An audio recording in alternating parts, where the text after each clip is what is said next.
Hi everyone. Yesterday we talked about the mathematical relationships between the pressure, the volume, and the temperature of a gas. And today we're going to add in one more variable, and that's how much gas or how many moles of gas we have in our sample. And we're going to look at how that's related to the pressure of the sample and to the volume of the sample. In thinking about this, we have to go back to our good buddy Avogadro.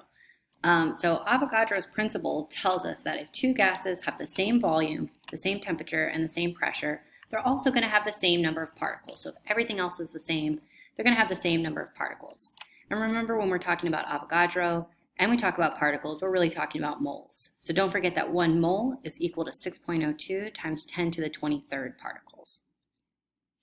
Now, it's also really important that we introduce something called standard temperature and pressure, or STP.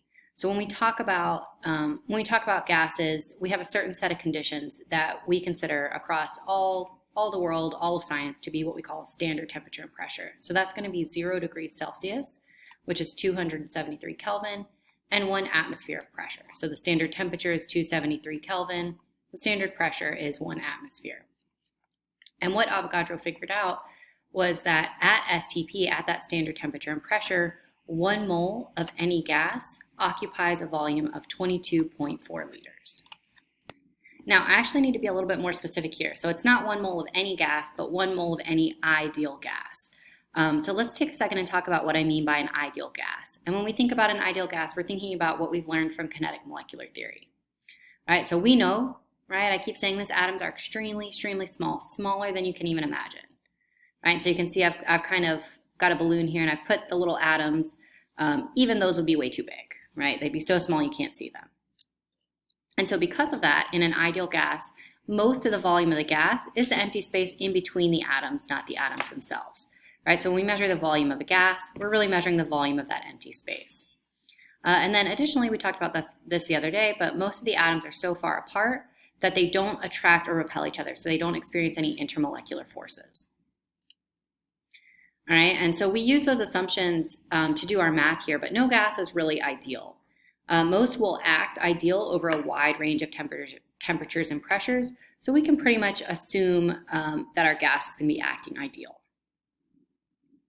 With this in mind, there's one more gas law that we need to talk about, and that's the ideal gas law.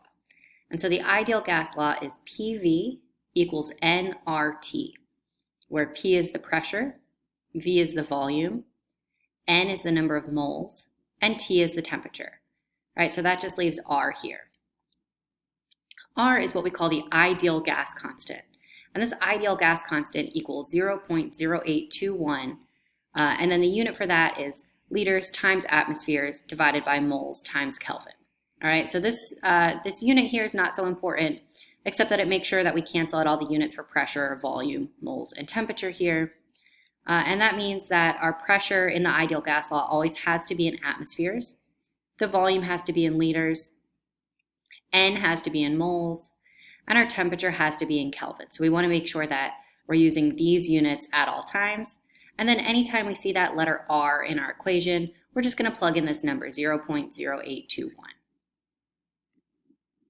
So here I'm going to show you how the ideal gas law works and how Avogadro figured out that number 22.4 liters.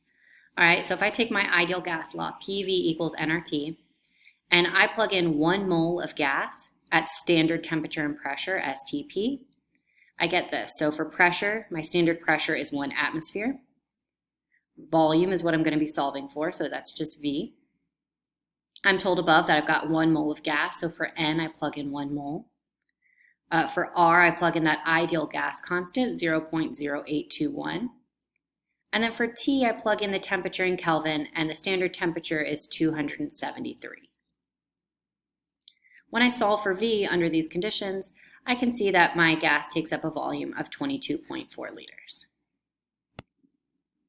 So let's look at an example of using the ideal gas law. Again, I've got the equation up here.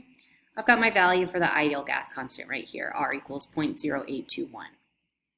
And so what I'm going to ask you to do is calculate the number of moles of ammonia gas, that's NH3, contained in a 3-liter vessel at 3.00 times 10 to the second Kelvin with a pressure of 1.50 atm.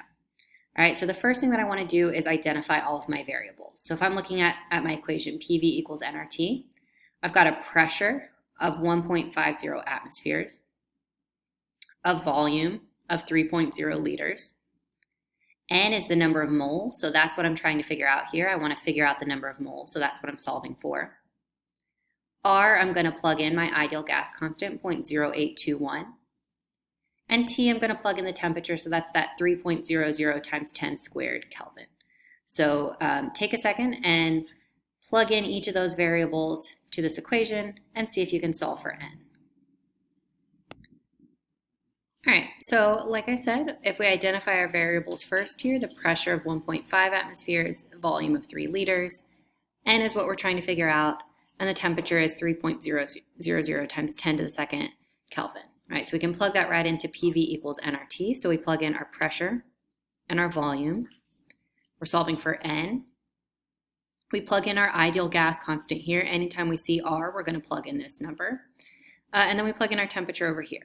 All right, so what we want to do is multiply 1.5 times 3 on this side and 0.0821 times 3 times 10 to the second on this side.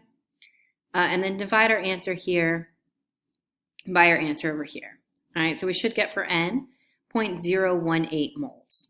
So in our volume, we've got 2 sig figs. That's our smallest number of sig figs. So we want 2 sig figs in our answer. And then our unit is going to be moles because N is always the number of moles. All right, so now what I want you to do is complete the practice worksheet. It's going to have some examples of the gas laws that you learned on Wednesday and a few examples of the ideal gas law as well.